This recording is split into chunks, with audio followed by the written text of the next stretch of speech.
Hey, good morning. It's Wednesday, about 3:59 in the morning. I'm acting like I'm tired, but I'm not really. A little bit. I got inventory this morning. I'm actually really excited because I get to see the numbers, and I've noticed, that God has progressively, lowered the percentages of my labor and food cost, and just can't wait to get in this morning and see it. I went to a men's breakfast meeting. There's my coffee.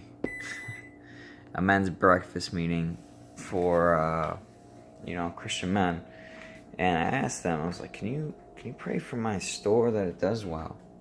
I know everything that's going on is from God. I put my tithe in. I give 10% of my income. I've also given an offering, attending church, praying, reading, not the best as any prophet or apostle would, but having a relationship with God. And that's what changed my business around. That's what got me excelled and exalted in my company. It's because I'm a Christian male who is not selling out and by selling out, I mean letting people influence me that shouldn't. I'm doing what the Bible says. I'm working unto the people that have hired me as if I was working unto the Lord. And I'm also working as if God was right behind me. So some people might see me talking to somebody who's not there, but truly Jesus is there listening and really looking out for me. So, I've been doing it for a while, years now, probably close to 5 years. 5 years plus. And Jesus is real. I know Jesus is real. He's saved my life. I used to be drug dependent and, had a problem with substance abuses. Haven't touched them. May 6th will be 5 years. And then in August, because I slipped and fell, I smoked weed, for 2 days. It'll actually be 5 years from that too. But I can't wait to see the numbers. Yesterday I felt convicted, I felt condemned by Satan, because I see one of my employees very unhappy because I seem strict and mean compared to most managers. But what I was explaining to him was, listen, you're one of my best employees. If these guys are standing around and you're working, I'm getting on them because I'm not having you be the workhorse when these guys should be sharing the burden.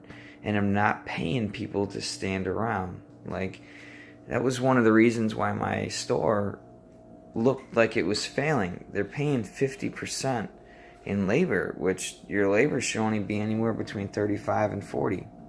And your food cost, 25 to 22.5%. And then you're making a little bit of money. Well, I showed that employee, who's one of my greatest employees. This dude works, man. I prayed that Jesus save him. That he would have, took notice of what's happened since I come in the store. Since I've came in the store has gone from 7,000 something hundred a week, or 7,000, less than 7,100. Now we're at 9,300 and change, and my labor was at 57 before I came in, and now my store is actually under 40%. So in 3 weeks, for Jesus to knock off 17% of just my labor is tremendous. That's a big sale. If I had $10,000, I have just saved you $1,700. Wouldn't you be a very enthusiastic employee employer? And also, wouldn't you be happy that you have an extra $1,700 in your pocket? I would probably go and put a down payment on a decently, nice used car. And I'd probably feel like, some of the material objects in this world would make me feel better. But in the end, what is it? The car is going to crash and burn. My God will be from everlasting to everlasting, never breaking down, never needing parts, never needing an oil change, So I know God will exalt me even further than where I'm at. It's just the beginning stages. I believe that my store is going to do an immediate turnaround. So one of the things I'll find out is how much my store is comping compared to last year. When I came in, we were negative 10 point something percent. Last week I went down a whole percent. This week I believe I'm going to go down at least another 2%, which would be good. My 10-year goal, 10-week goal for the store was to get it from negative to comping. So if you guys could pray that God slap the slapjacks off Satan and get him away from my business, it would be sweet. And continue to pray for me. I know my testimony is real, and everybody around me who's seen me knows it's real. Whether they're bitter about Jesus Christ and what he's done and don't accept my testimony that was him, that's cool. Or they do, and they, attend a church that I go to. I go to a few churches consistently. That's what you'll find.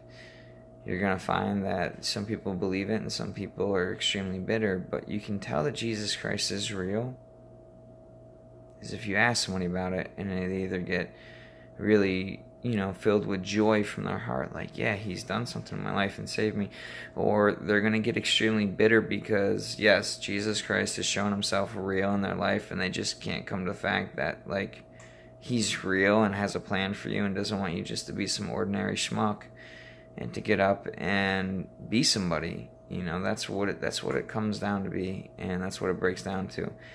So far, that is my, part of my testimony. If I was to give you all my testimony, I'm sure we'd be sitting down for a couple hours, maybe more. But that's just my morning this morning. I'm waking up and I'm eager to go see the numbers, the gain that God has given. It's great, and I bless everybody who's been praying for me. Thank you for rooting for me, man. This has not been an easy fight. I've been stressing out and and wanting to move extremely fast and excel into my destiny, my future, my calling. Slow gain is good gain. The Bible says, do not despise small beginnings. So if you're despising small beginnings, it's alright. Have fun. Watch the numbers. Try to stay calm. I'm not the calmest when it comes to waiting on Jesus, so be real. I'm always fighting with him like, God, Lord, hurry up. I want to be somebody. I want to do something. I don't want to sit around. I don't want to fast and pray and all that stuff. And it doesn't hurt you, but sometimes it may not fulfill you. But I'm sure he can.